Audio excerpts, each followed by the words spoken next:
Hello, everybody, and welcome back to another episode of Off the Top. I am your host, Anthony Bonet, and joining me, two very special guests. Normally they are behind the camera, but now they get their time in the sun. First, Hamza, how you doing? Hello there. Vibing out. How are you doing? Oh, I'm doing great, dude. Great to have you here in front on a mic with the headphones on. Angel, Silva, right next to him. Other videographer. How you doing? I'm doing well. How are you doing today, Anthony? Oh, well, you already know. You already know. When it's podcast time, it's time to go. It's time to go off. Podcast time is, off. Go off. Off the what? top. Off the top. You guys are funny. Oh, yeah. It's great. You know, we've been teasing throughout the entire run of episodes so far that, Hamza in the background sneezing. Angel giving her opinions from way back there, not knowing what El Primo's is. I'm sorry. But now they finally get to come here and make a name for themselves and speak for themselves and not have other people translate for them, for the people who can't hear them when they're off the mic.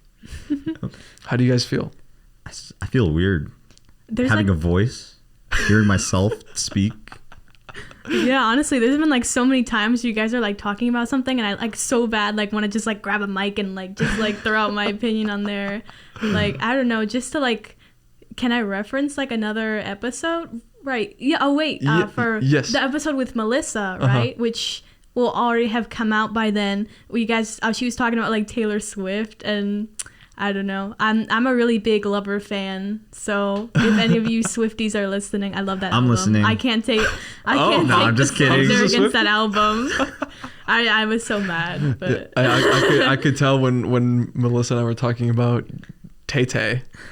I saw you fidgeting over there on the bench, she really wants to come in and say something. Should have brought her on the fourth mic. Yeah. Yeah. I mean, we're gonna have to play around with the format. Glad to have you guys here. I mean, this is a good moment for show lore, having people from behind the scenes come on. More people from the podcast team. Look, we've had Michael, who's on the podcast team, Melissa, who's on the podcast team. Now you two who are on the podcast team on the actual podcast. I love it. We're getting the full team. Yeah. Everyone's making an appearance. Everybody's going to come through at some point. On a future episode, spoilers, teaser, Alex Ayala is going to come on. Assistant producer. Wow. Oh my gosh. For the podcast. Yeah, she's going to make an appearance. So exciting stuff. Everybody in the podcast team is going to get their time to shine. I'm going to start this off. This is a song probably everybody knows. You guys familiar with the song Creep? Of course. Okay, It's wait. a classic. I feel like I've heard it before, and also I made a movie that specifically references it, but I feel like I don't know what it is. Why am I bringing up that song that usually music snobs kind of dunk on?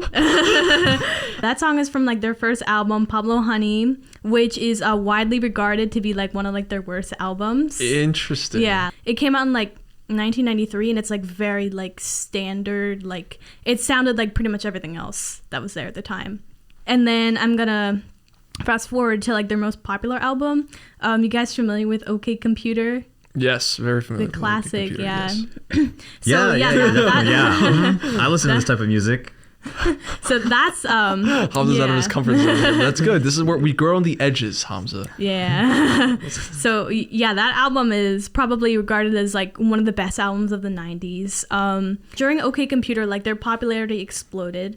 They had massive critical success, and they were touring like crazy. But during those tours, the band they became really burnt out because they were playing so many shows, and they were very just very stressed out about the fame that they had. And the lead singer, who's Tom York, he fell into a very deep depression because of it. I believe it was 1999, a few years after OK Computer, the band was in turmoil, and they decided that if they couldn't write a new album together, they would disband. And another important thing too is like OK Computer uses a lot of heavy guitars, but Tom York was like, because he was playing guitars on tour every single day. He was so sick of using guitars. Like he wanted something that was like completely different, like a complete left turn from what OK Computer was. Like he was just done with it. And he also wanted to make something that was a lot more abstract and a lot more surreal, and something that's like a lot less meaningful and personal than his last album was in particular, just because of like the depression and isolation he felt from all that touring. And so that's where we segue now into my favorite album of theirs, like probably like one of my favorite albums of all time, which came out in 2000. It's called Kid A. And it's a definitely like a very like ambient and like an electronic based album. He took a lot of inspiration from I think Tom said Talking Heads and like Aphex Twins, and Brian Eno I believe too was like a big influence. And what was super notable too about this album is like the way that they marketed it. So on their previous releases, you know, what's industry standard is like you have singles from the album, you know, you have music videos, you have photo shoots. Well, for this new album, Kid A, so with for the photo shoot, what they did is like they took an older picture that they had of the band, and then they turned like the eyes like upside down. It was like a super like creepy, unsettling thing, as kind of like almost like, I don't know, like, yeah, like rebellion. And then I know something notable too, like from that album, they didn't have any singles or like music videos, which at the time was like extremely like taboo. You know, that was like the main way that a band, and still to this day, that's like the major way that you market like the, you know, the main songs on the album. And that that's something that really shocked like record executives. And another interesting thing too that they did, which I thought was very like ahead of its time for like the early 2000s, they would put, instead of the music videos, they would post these 10-second like little videos that are called blips, and they're almost sort of like TikToks in a way, like almost like precursors. Interesting. They're like these tiny short like animated videos advertising their music. And and at the time too, in the early 2000s, you know, that's the time that what's it called, digital download stuff like Napster and I think LimeWire, if I recall correctly, like music sharing websites were starting to gain traction, and record labels were scared because, one, they didn't really have a grasp of the internet, so they didn't really utilize it to like advertise like their music, and two, you know, CD sales started plummeting because everyone was getting their music online, piracy was increasing. So yeah, Radiohead, I know back in the day they got a lot of flack for that, for like using the internet so much to advertise their music, because that was just something that was so like taboo. Yeah. Where did they put the blips? I think it was a mix of TV, but also I think too like online they would like just post them too. Like on their website? Did they have a website for that they were putting? Because there was no social media. Yeah, right? they did have like, they have a website. Yeah. Yeah, but I just thought that was really unique, like the way that they did that. Yeah. Yeah, that's really, that's interesting how they turned to that short form bite-sized content that's so ubiquitous now with the likes of TikTok and stories and things like that. Every major social media has adopted that really short form like element to their platform. And then here's Radiohead 2 decades ago. It's interesting when you think about the kind of the people who are always at the forefront of a medium, like with podcasts, for example. There were people who were around way, you know, like more than 10 years ago, who were just doing podcasts like on their own, and then people were like, "Oh, what the hell? Like, what the hell is this? Like, why is this so long? Why nobody's gonna want to listen to this?" No, and so countless. It's just like how record labels were apprehensive about online and sharing and things like that. Then radio people, you know, the established people were like really apprehensive about this kind of medium where, you know, what are they? What is this? Like, nobody's gonna want to listen to this. Nobody's gonna want to digest this. But now, at the progress that the medium has made, looking back, like the people who first started out, those are like legends of the medium. People like Adam Curry, who Joe Rogan, a much more recognizable name now, credits like people like Adam Curry for starting and inspiring him to making this stuff. So I wonder who Radiohead inspired to do this kind of stuff, to do this short form content, because I hear this now and I'm like, wow, like they were at the forefront of this. Both like the way they advertised it and like the fact that it was so sonically different, that album, from like what they were known from before. I know it was definitely at the time, it was like very like polarizing, and it was like very controversial. So I thought that was really cool that even after all the controversy, Radiohead like stuck to their guns, and they weren't afraid to do something that was like more avant-garde. So let's flash forward a little bit to like 2007, and then they come out with what's it called, In Rainbows, which is another really great album. I really recommend. And you know, the internet was starting to gain some traction. I remember like very vividly. Did you guys have Napster when you guys were little? No, like no, one of my first like my mom, she was always like very like tech savvy, and she loved streaming. Like one of my first memories is listening to Viva La Vida by Coldplay on Napster. Like that's one of my first memories. Dude, I was on an MP3 player, or like it was one of these. It was these one of these like pocket MP3s, like the size of an eclair. And there was like, it had a cap on it, and you take the cap off, and it was a USB connector on it. It's like you connect the MP3 player to a computer, and then you transfer songs onto the MP3. So it's like a USB stick that has a headphone jack on it, and you listen to it. And I don't know where my dad got those songs from, but those 8 songs were like all I was listening to for a while. No, streaming. 8 songs on repeat. Yeah. I know, like I know there was like an Enrique Iglesias song on there that I was just listening to all the time. Like but no streaming for me, definitely. Yeah, I was definitely I wasn't a big music listener until the iPod came out, and even then, like I didn't even have like my own iPod. I just steal my sister's from time to time.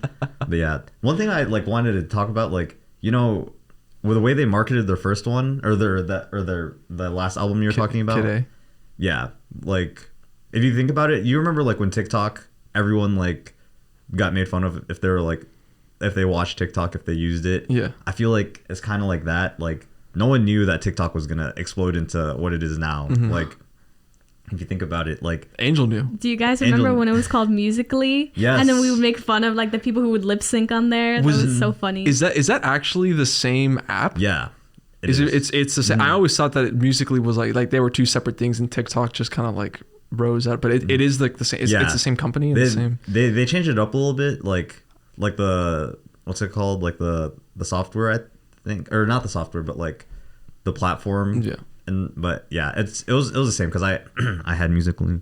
I didn't use it. I looked at it, you know. But yeah, I remember making fun of other people too, and being like, bro, it's like Musical.ly right now. It's like Vine. You remember Vine? Yeah, I remember Vine. I remember Vine too. TikTok is like like a Frankenstein of Musically and Vine. Yeah. Like Vine was that short term content. Like, how would Radiohead have performed if Vine was still around? Like if Vine was around when they like produced like their Kid A album, you know, like it's interesting stuff to think about. Yeah, a lot of people but Vine is interesting because it was so big and then it died out like so fast. Yeah, and it's weird that like everyone thought TikTok sucked, but like Vine literally it was exactly like Vine, but it was just, I don't know, like with music instead.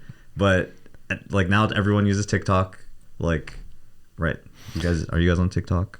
No. I'm not. No. I feel like I would get too addicted. Everyone uses TikTok. I guess I'm the only one that uses TikTok. By the way, it's interesting. I think this is like a very few combination of people in this room where the minority is somebody who uses TikTok. Yeah. Like I think every other episode so far is like I'm like one of the few who does not use TikTok. So like, well, look at us. Look at Angel. Us, yeah. Gotta stick together. But yeah, it's just crazy to see, like, you know, going from everyone being like, wow, I can't believe they would release short form content to advertise their platform, and now every single like person's just on or using some sort of short form content. Yeah, it's breaking up the medium, breaking up media Yeah. in general. And I mean, when you're at the forefront of something like that, people are always going to be detracting from you. Like it's hard. It's a hard road to be somebody who's like creating new opportunities, creating new avenues. So you're talking about Radiohead's album 2007. Was it similar to how they did Kid A, or did they do a different thing that caught them slack? So they decided to first release In Rainbows, like that album. They released it like online, like a digital release, and they later did a physical release. So with the digital release, which I thought was really interesting, is the fact that like they allowed you to like pay as much or as little as you wanted for the album. So you could like pay $0, get it for free. If you had a little more money, you could pay like $20, $25. And record labels, again, they were like super skeptical. They're like, oh no, people are gonna pirate the album. You're gonna lose money. But actually what ended up happening is there were a decent amount of people who pirated the album, even though it was like for free. You could get it for $0, but people were still pirating it. Yeah. What does it even mean? What does pirating even mean if the thing is free? I guess it's just like messing up the numbers, because if you don't download it from like the platform itself, then it's like they don't know that someone else is listening to it. It's like She's just getting it from a different place. Yeah. And it's also just kind of dumb, because like you might as well like just download a free album if it'll help free. So why do you think people kept pirating it, Angel? So like a few concepts. So first, like there's no scarcity on the internet, right? So things can be like infinitely duplicated, which makes it much easier to pirate things than it was when it was just like a physical medium. Whether like if it's a physical medium like a CD and you like copy it, then it's gonna degrade the quality. But if you just like pirate like something digital, it's gonna be the exact same, you know? That is true. So the ease of access, and also the fact too that it's not like a necessity. Like, stealing music isn't the same as like stealing like clothes or food. So maybe in that way people don't feel as bad. So how did that affect that album's performance? Actually in the end, despite like I said, some people pirated it, some people decided to get it for free. A decent amount of people just paid like a few bucks, but there was like a small but like good minority who I guess they had maybe like extra money to spare, so like they decided to like pay the full price of the album. And because of that, the In Rainbows album made more money on its digital sales alone than their previous album, which is called Hail to the Thief, made like entirely during this entire run. So I thought that was really cool. Just like, I don't know. And I guess like the fact too that like Radiohead allowed their fans to like almost like give as much or as like little, like they're not putting like a specific price on their music. I just thought that was something that was like super fascinating to me. I think that was like one of the first ones that they released like digitally, and they released it digitally before they released it physically, which at the time that was like also like a kind of a taboo practice. Like that wasn't, that was like very atypical. Whereas now I think that's standard. Usually something releases on streaming, and then maybe a few months later you'll get like a vinyl or like a CD. Yeah. I was about to say that nowadays people are just like, you can stream it, and then like the hard lovers of music, like they're like, let me get a vinyl, let me get it in a physical form. It's a hardcore thing. Yeah. It's so crazy how Spotify and just music streaming in general has completely changed the game with the way that music labels and artists make money. Like now it's all, because now everything is free. Yeah. Everything is free. That's what I was about to say. Like everything is free. Like they make their money based on like ads and like a share of premium subscription funds, revenue that Spotify and these other things get. Yeah, I was hearing too, kind of like on that Spotify train, that I think Spotify is actually like losing money by like hosting like all these artists, and the fact too is that like each song play is like, I think Spotify pays like 0.00 like 2 cents, like it's like nothing. Like they pay very, very little. And so I know labels too, a lot of the money they make is from merch or like tours and stuff like that. Like they really don't make much from streaming. Oh, the music is like is not the money. The music is the loss leader. Really? Yeah. Wow. Yeah, like they're losing money from it being there, which I think is crazy. But I think at this point, like music streaming services are so popular that even if like they did away with it, to save money, people would find a way to like stream it again. Oh, yeah, people 100%. people would pirate it. So yeah, you guys remember? Okay, do you remember when Kanye West? All right, I don't know if you guys listen to Kanye West, but Kanye West released one of his albums, The Life of Pablo, like on a different streaming platform. It was Tidal, right? No, it was The Life of Pablo. No. Like the streaming platform. Oh, yeah. The streaming platform. He released it on Tidal. Mm-hmm. Yeah, Right. I don't remember the name. Yeah, the one that Jay-Z made. Yeah, the Jay-Z. Yeah. I dude, that was so And funny. then everyone had it. I had it. I got it without downloading that platform. It was. We definitely will find a way to get something if it's not available. What an epic fail of like a promotional attempt, right? Like, hey, yeah, I'm gonna help my buddy out. I'm gonna release my hot new album only on Tidal, and then everybody says no. Yeah. No, nice try. we're not gonna do it. No, I think one of the interesting aspects within Rainbows is the fact that they made a lot of money with digital sales. Like it's a whole name your own price model, and that's really interesting because that reminds me of the crowdfunding that is so ubiquitous now with online content, like things like Patreon and Substack, where a lot of content is available for free. And then creators will have like a Patreon or some other thing where they have available, they make subscriptions available to their audience, and the best of them have extra content that is behind the paywall, but not so much where the people who are listening for free feel like they're missing out. So I mean that's a really encouraging thing. I mean if I'm Radiohead and I see that people were willing to buy it just at all, even though it was available for free, then that shows that there's a lot of great care. And I mean, there's a shared interest with everybody, like that's a relationship between the creator and the people who are in the consumers, who both have the interest of seeing good stuff be made. Radiohead really, like they were ahead on short form content, ahead on releasing things digitally only, ahead on crowdfunding. Like I love Creep and I love a bunch of their songs, but I never realized that they were such such trailblazers, such a force in the marketing scene for music. And you said this was 2007? Yeah. That's crazy. I know. That is crazy. When did YouTube come out? Like 2006? 2005. 2005. Okay. Yeah. And then Patreon, like, was probably like a decade after-ish. Maybe? Patreon. Let's see. When did Patreon? Because now, like, every YouTuber has like some type of like crowdfunding source, right? Yeah, because YouTube is a. What do you think is the next thing that they try to do to go outside of the norm? Yeah, I could also like point to like a more recent example. So their latest album, I think it was 2016, A Moon-Shaped Pool. For years and years they had their social media, all these tweets and stuff like that. And to like promote the release of the album, they slowly started like deleting everything from their social media, like erasing everything. And then they had a timer to where that like on their website, like it would get every like 20 minutes or so, it would get like more and more white until it was like until it was like a complete like blank sheet. It was really cool. And like the reason why they did that, like it's a reference to one of their songs off Kid A, which we were talking about. It's called like How to Disappear Completely. So by doing, and I think that was kind of daring too, because this was 2016. I don't think they had like archiving posts back then.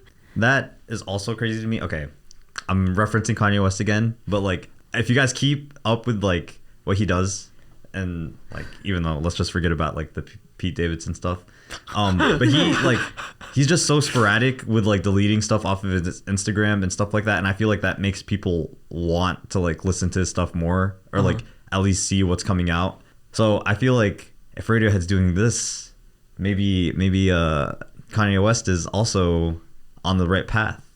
Well, we were already up to this point. We've had 3 music marketing topics come through here. We've had Taylor Swift, we had Ginny McKenzie talking about Harry Styles, and now with Radiohead and Kanye, there seems to be a lot of people at the agency who really enjoy music marketing, and a lot of like I mean I'll be honest, like I was completely outside of the music marketing realm. I did not know that there was so much going on with music marketing. Like I was like ostrich head in the sand with this kind of stuff. I didn't know that all this stuff was happening, and it's so, I mean, it's just really interesting for me from my perspective, like doing this, that I get to hear all these different things I didn't know about at all. And I think that's really one of the best aspects of my job.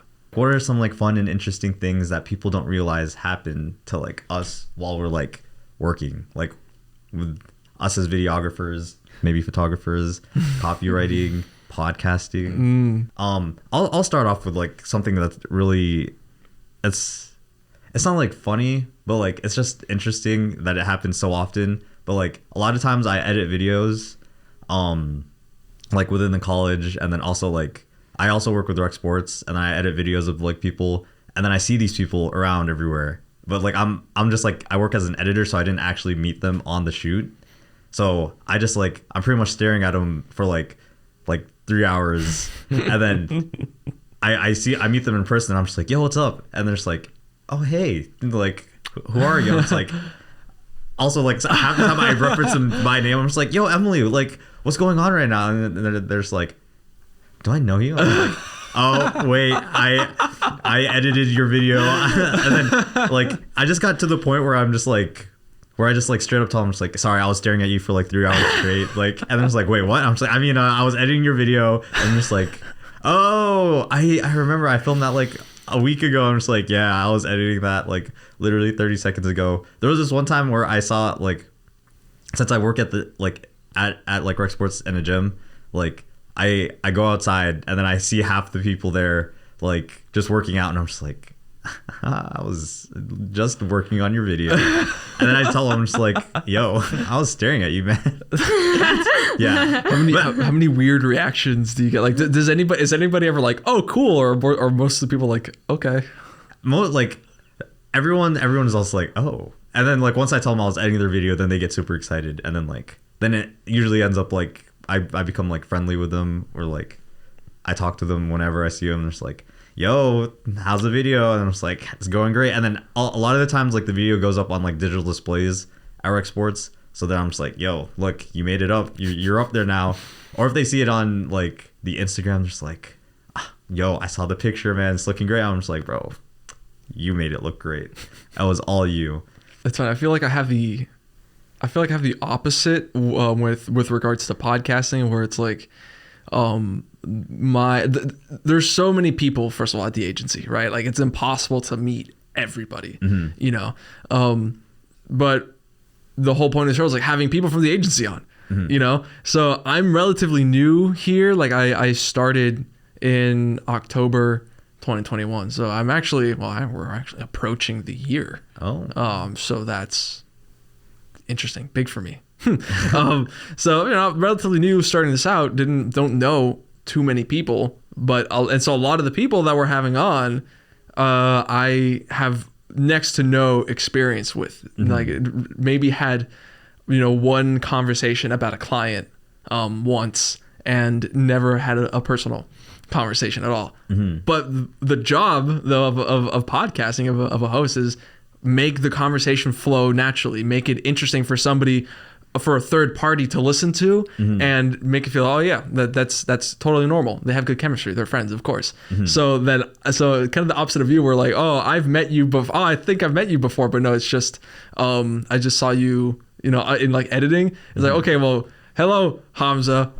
We've never met before, but we're gonna talk like we've been friends for a long time. But it's gonna feel natural, because that's how it goes. And I mean, to be completely clear, you and I, the first time we met was when you came onto the podcast team, and like I explained to you like, oh yeah, this is what we're doing, this is the concept of the show, this is everything, whatever. And then we had like maybe a few like work related conversations after that, and then this is the first kind of personal conversation that is true that we're having. So like we're here, and we have to, you know, well, we're pulling the curtain back for everybody. I guess mine is a little more like on the more embarrassing side, but I do remember one time I was editing this video, and then I had like fallen out with like somebody like a few like months prior, and then they were like in the video as like one of the. So I was like super awkward. I just had to like see and hear them, even though like we had just like, you know, we weren't buddies anymore. So that was pretty awkward. I've had that experience. Really? Because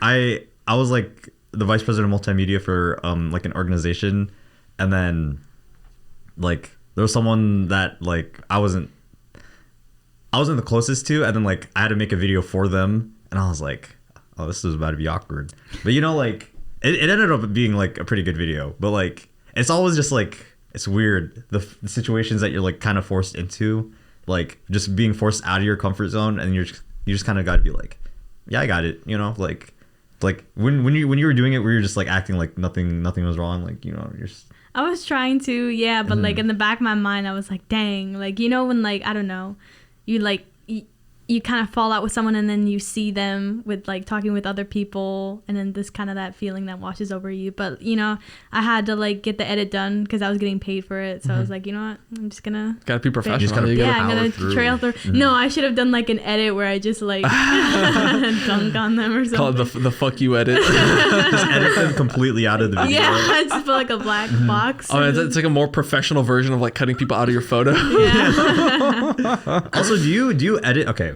when you have like projects, do you edit like meme versions of them?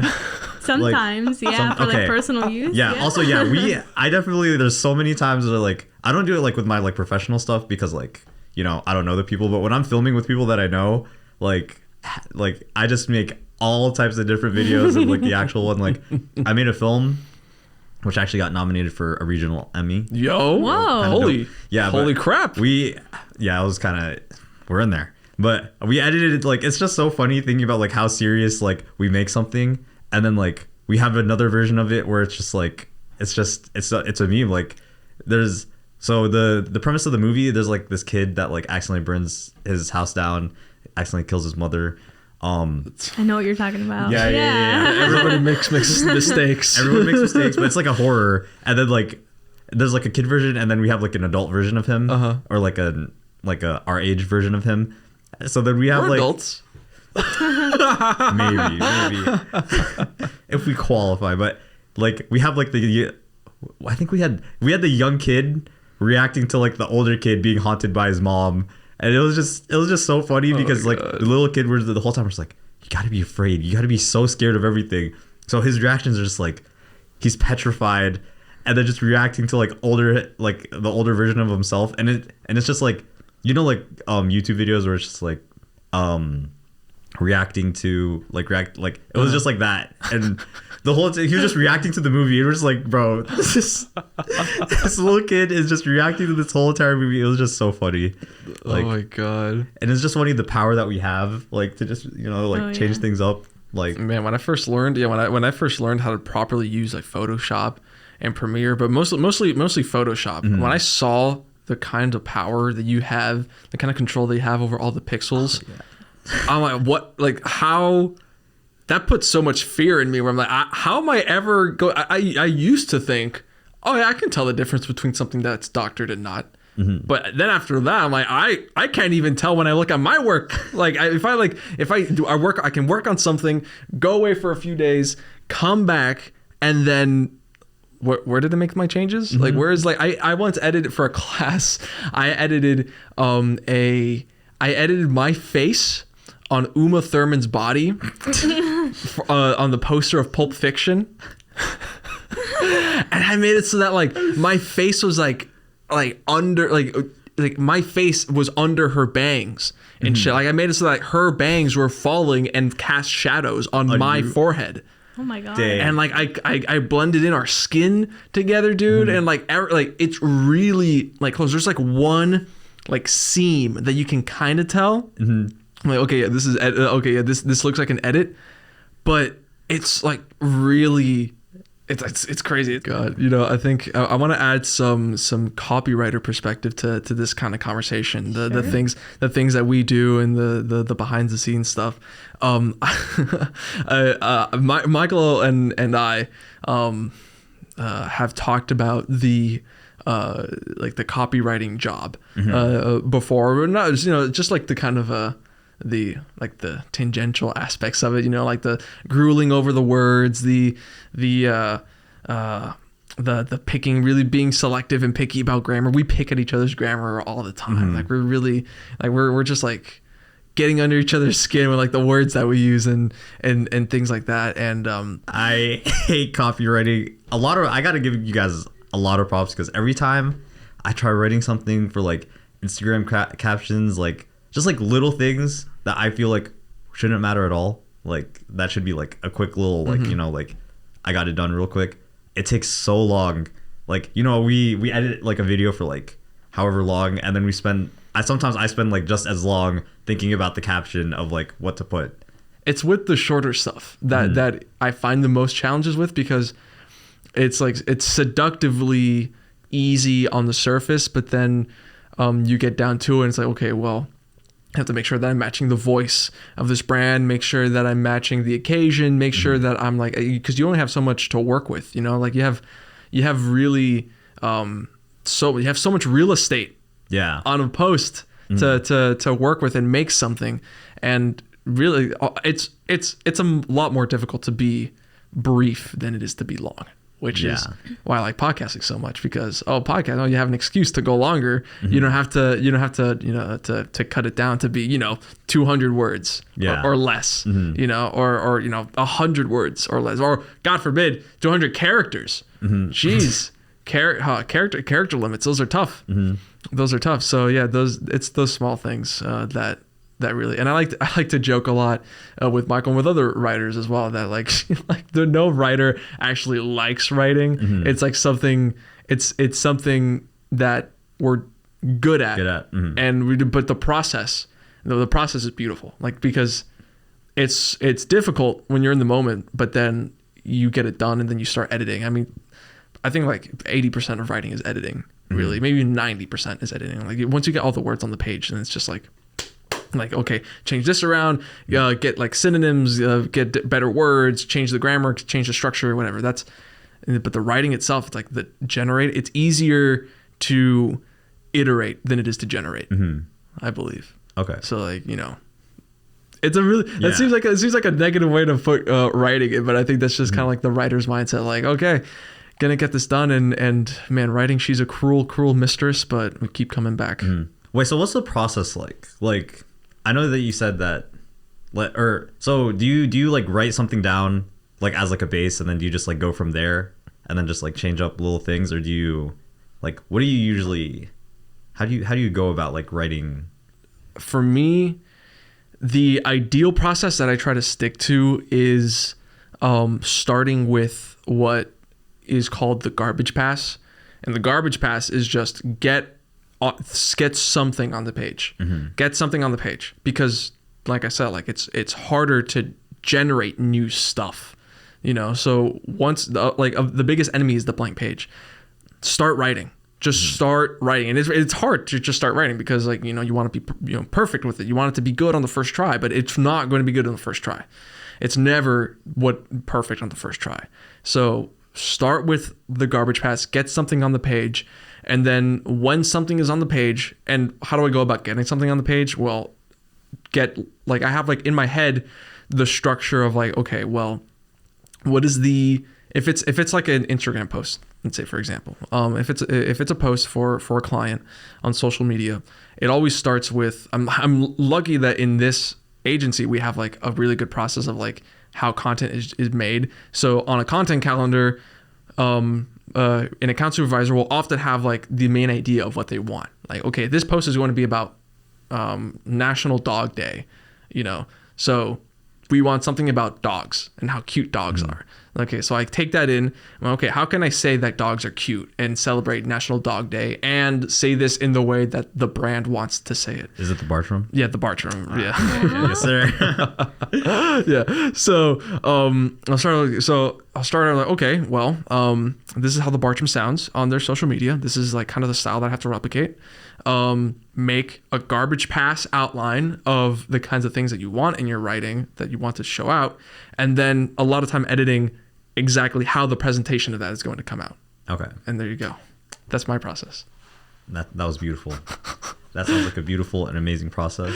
Yeah, it really what it looks like is me at my desk with my head in my hands, wondering if I'm really a good writer. Sitting there, come on, Yeah, I don't know. Like for what's it like for video? putting it out in the timeline is like the hardest for me because like I think that's like the most like work.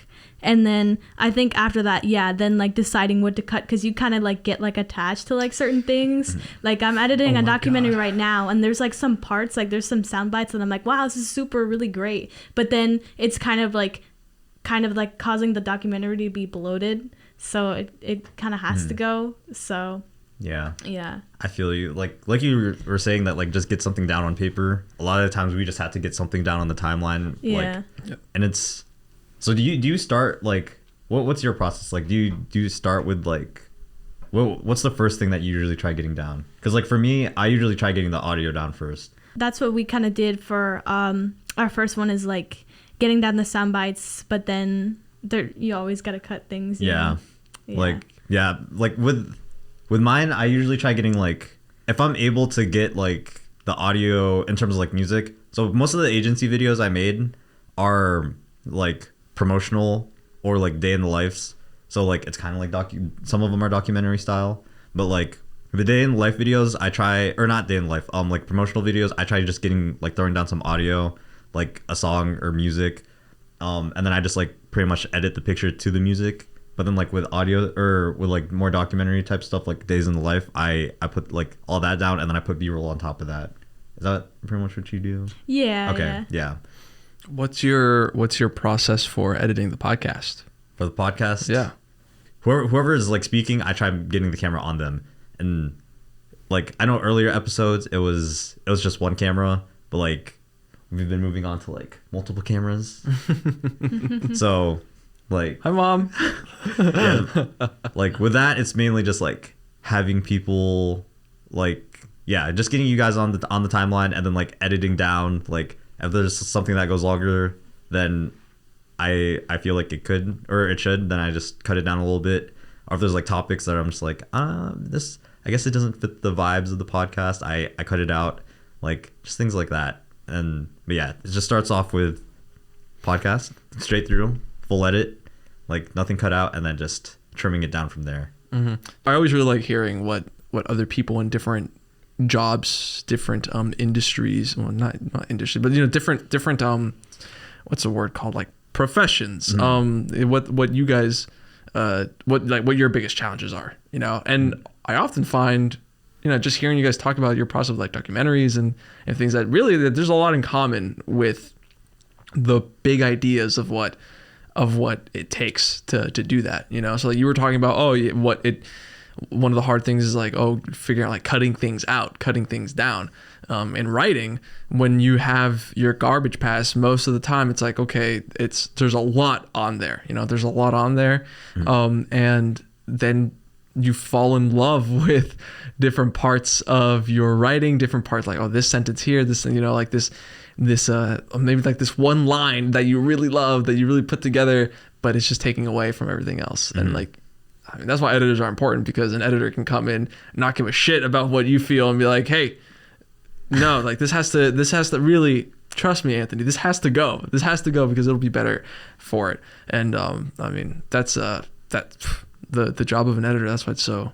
What kinds of things did you do to get here, to get to where you are now, like with the agency and Angel? You can chime in as well, and I can chime in as well. Like where are the places that you go to in terms of projects, in terms of whatever organizations, to get the experience to get like this kind of role? Mm-hmm.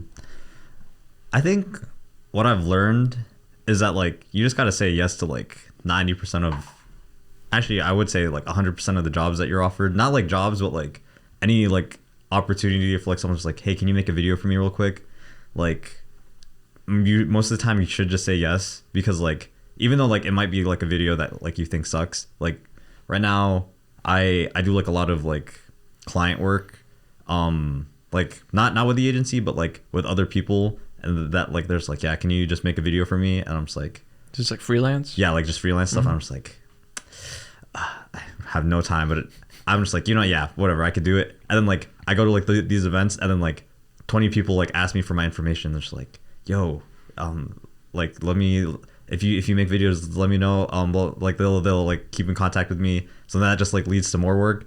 But then like specifically with my job with the agency, I feel like this was I feel like I mainly got my position because of the connections that I had. And then also like you'll like, and with us specifically, I feel like you guys too, like everyone like in our field, you get all your jobs based off the connections that you have.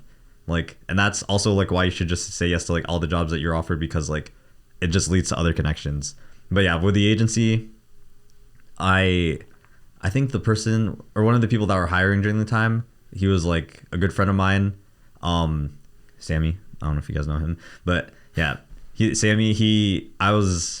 my friend. And then like, even though I do think that I have like the experience that I needed, like it just helped having someone that I knew personally like vouch for me, and then like, actually like accept me into the role. Yeah, that's one of the like that's like the main idea there with connections. It's not just that like, oh, my friend got me the job because he's my friend. No, it's like people have to understand that like in an application process, there are so many people that are applying to something that like, it's not like, you would not have gotten the job if you didn't have the experience that we were looking for. Yeah. Just because you knew Sammy, but because you had that experience, and because you had somebody on the inside who knew firsthand, personally, that you had that experience, well, then it helps you stand out from a bunch of other people who are just a resume and a portfolio. Yeah. Like putting a face, putting a personality to the resume, to the portfolio, that helps a lot. And that's really the value of building what at the business school we call building your bench of advocates. Yeah. Like just, having someone pretty much that the company trusts, and then they're saying that they trust you too. Like, that's just how like the best way to, I don't know, get in. Like even I have like an internship like lined up for the summer. Let's go. Well, now. Yeah. Right now I have an internship lined up. I'm pretty much, I also got that from off of like connection that I made like with the J school. So like, be friends to each other, be friends to like whoever you're working with, because they will all line you up. Especially when I was like first like starting out, like there was like so many like bad projects that I made that like I just have like hidden in a folder because I'm like kind of embarrassed by them. Like they're like just like awful, they just sound bad, look bad. But anyway, yeah, like but even with these like terrible projects that I made, like I feel like I learned so much about like I learned so many things. Like one of them I learned, always call the person that you're interviewing to make sure that they're gonna show up, because that happened to me. They didn't show up, and that was bad.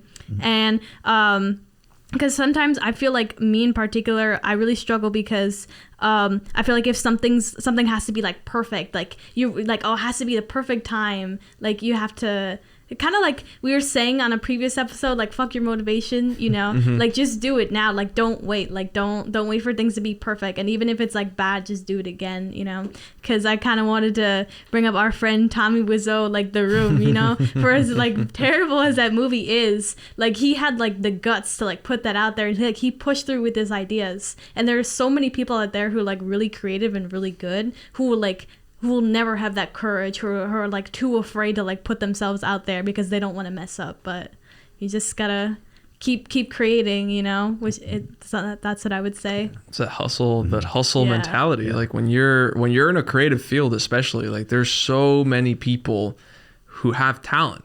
Like you, like both, great on a grand scale, because that means that the industry has a lot of great people to pull from for creative work. Individually, bad news, bro, you have a lot of competition, so often what separates people who get the jobs that a lot of people are competing for is the guts. Did they have the juice to like go after it, like really get after it, put the work in the places where nobody else did.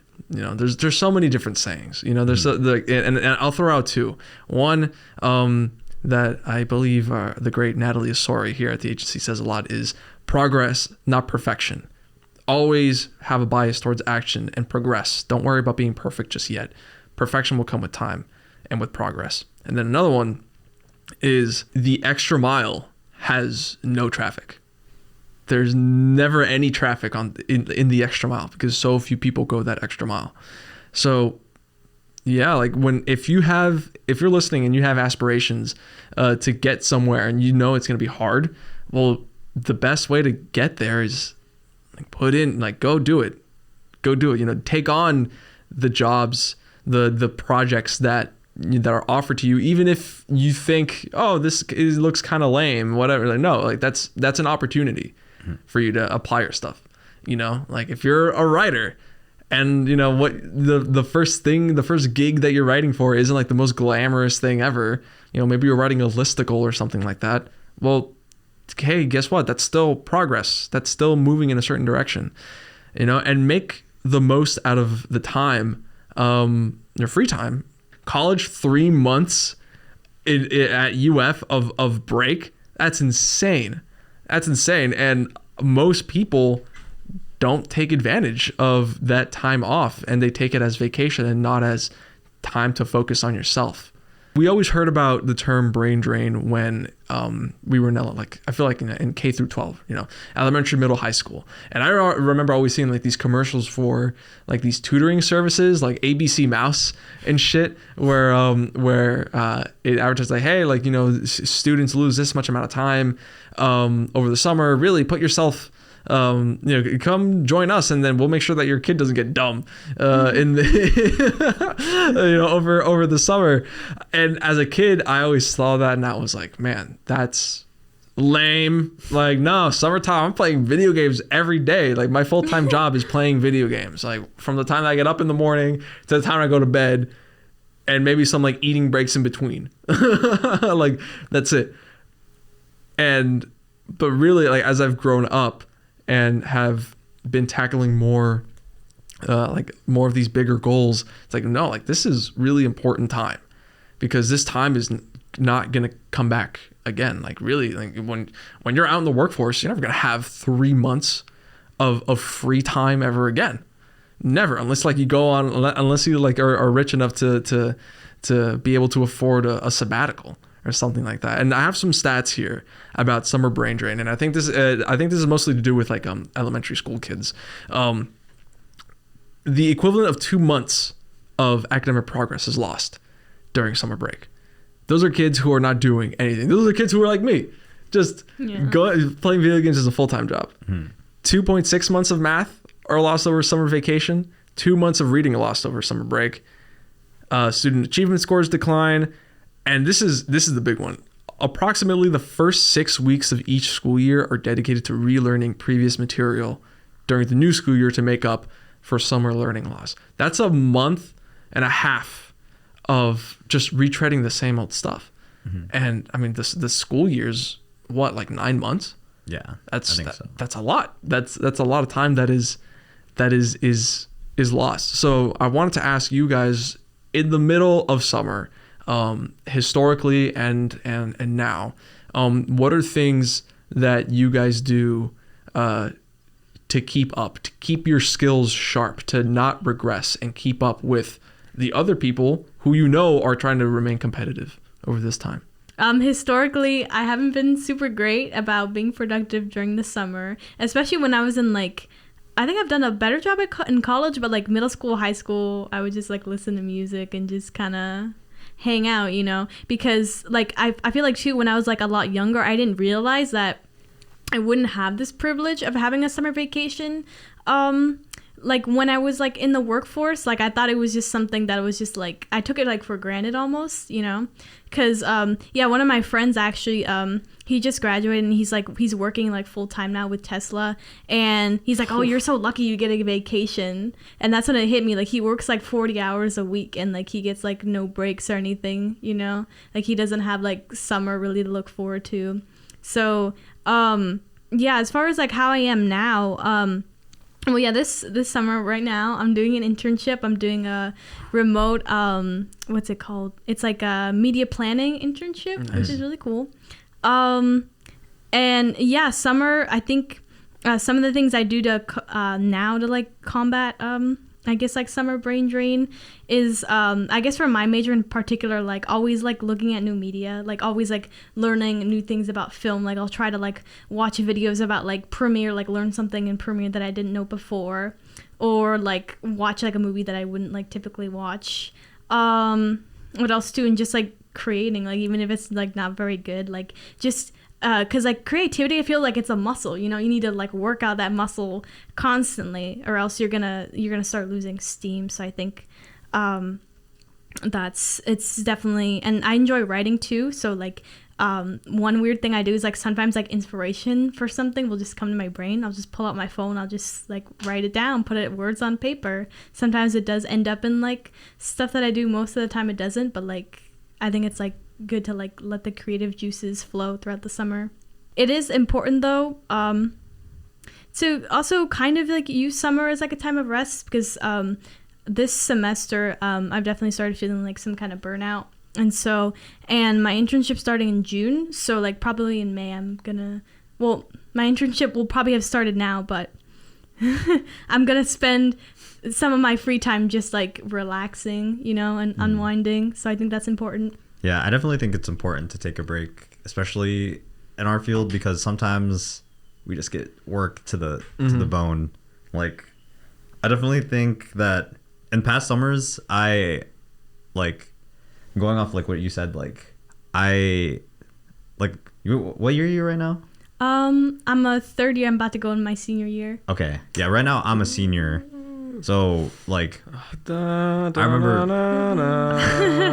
Don't play that around me. Hamza's leaving us. Yeah, I like last summer. I actually that's when I started with the agency, and that's when I started my job at Rec Sports. So I was literally working nonstop last summer, and it hurts. It hurts. You don't realize it, but you're like doing so much work that like. You just end up feeling just tired all the time. Like you don't want to do anything. You're like taking shortcuts. Like it sucks. And I definitely would advise taking like not like a big break. Like you said, like you have like a nice little, what was that, like a month ish? Yeah, I guess. Like a month. Definitely don't like take a whole month off, but like just take some time to yourself, because it does like dawn on you. Even like right now, like I'm just like hoping for like one day that I could just take a nice little siesta. Like just because I've been like every hour of the day I'm like either editing or I'm working on schoolwork or doing something else. But yeah, like I also like you're second year or second going into your third year. Yeah, I also like summers, or so like my last summers so last summer specifically, like I said, that's when I started like working. That was probably like when I did start like growing the most, like in terms of like getting more experience and like improving my skills. Like most of the stuff on my portfolio right now is all stuff from like that I filmed during that summer and like onwards. And like all the experiences and involvements that I have right now, like kind of came from everything I've done during like that last summer. And then also on the flip end, I have like the summer before last, so like 2 summers ago, I did nothing. Me too. So that was a COVID summer.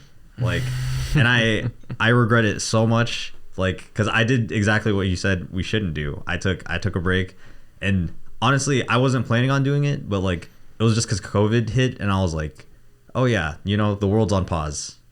I was wrong. The world was not on pause. I came back to school, and then like half of the people I knew were just like, yeah, I interned. Like whenever someone's like, yeah, I did nothing, I was like, oh, thank God. Thank God. Like, but then like every time someone was like, yeah, I interned, or I got like some experience, or I did some type of work during the summer, I felt like I felt like I missed out on an opportunity. And like, that's like time you never get back. Like right now, I'm just like, dang, I wish I had another internship that I could put on my resume. I wish I had like more portfolio pieces, and that's all stuff that I could have been doing like during that summer. Like, so it just kind of sucks not to take advantage of like the time that you have. So definitely don't do that. But then also make sure to like take time for yourself. Yeah. Take like tiny breaks, like you know? like balance. Like there has to be some sort of balance with how you do stuff, you know? Like there's I'm trying to I'm trying to incorporate more time like for myself in my schedule, where time where I'm just doing something that's just purely fun. Although it's funny because I video games come to mind, right? Like I love video games. I'm trying to work in the video game industry. That is one of my goals. My career that's my career goal. And so it's interesting to think that, you know, like really like playing video games could, you know, potentially be like a professional development thing, you know, like just because it's informing my knowledge of the industry that I want to work in. But yeah, it's playing them though still feels like wrong. Like, oh, I should be doing something else. But really it's like, I mean, it's the same thing as like, you know, if you're watching a movie, Angel, you know, like to look at the like the editing and things like that. Well, then I should be playing video games to understand them, right? I mean, I took a class my freshman fall called Gaming and Culture, and it was a writing class all about games. And my homework was literally to play games and write about them. Oh, you're killing it, man. Dude, I was on cloud 9, bro. Man, it was so fun. One of the best classes ever, because it's not just because it was just about playing video games. It was because like my writing got so much better over that class as well, because it was still a college writing class. It was worth 6,000 words. So like I had to, you know, I wasn't just fucking around playing video games. No, it was so much fun. It was so much fun. And I was like applying like professional stuff to video games. But in my schedule, you know, I'm like, okay, well, let me set aside like this time at the end of my day to just like completely decompress and just completely play this game, you know, just like set aside like 3 hours where I'm just like, okay, let's do this. Because if you don't do that, then you end up approaching burnout, and then you end up taking those breaks that are just way too long, you know, like you end up feeling like you get to that point where like, yeah, I need a whole month to get off this because I'm just completely burnt out. And that's like something that we face a lot like in school, because, you know, when finals come around, and that's like DEFCON 1. Everything is coming up like at the same time, you know, all of these high pressure exams, these high pressure projects that you have to all get done. And then like once that happens, like when we were doing that at the end of spring, I felt like I was in this mode, like it was completely unsustainable, because normally my schedule was like 3 days a week I'll go to the gym and work out, and I'll do this thing and that thing and such. I cut out like my entire gym schedule to like just focus on school, and like that's not sustainable, you know, like to the kind of lifestyle that I want to live. Over the summer, yeah, I mean, I don't want to say to anybody, hey, no, grind set all summer, no breaks, 40 hours, 80 hours a week, let's go. Let's go. Fuck your motivation, ripping the tear. Yeah, no, like that's no, like it is for students, it's a time of rest, yes, but don't forget, like keep it balanced, just like in the same way that you can't have all of your eggs in your academic career account, you can't have all your eggs in your resting and account, you know, because then it's all devalued, you know. It has to be spread across to balance everything out. Yeah. Mm-hmm. Yeah. Do you ever feel like over the summer, do you ever feel like the different aspects of your life are out of balance? And how long do you think, what's your process of getting your life back into balance? Once you get a schedule going, that's how you're able to balance everything. Because when I started, I was working like 20 hours for like rec sports, and then I was working like 20 hours for the agency. So I was like having like a full workload, and then I was like having like schoolwork on top of that. And then like at first it was like literally just work only. Like I'd only do work. I'd go to rec sports, and then I'd edit at home after I finished like all my agency work. And it was just like literally perfect example of how you like will burn yourself out. Like definitely don't do that.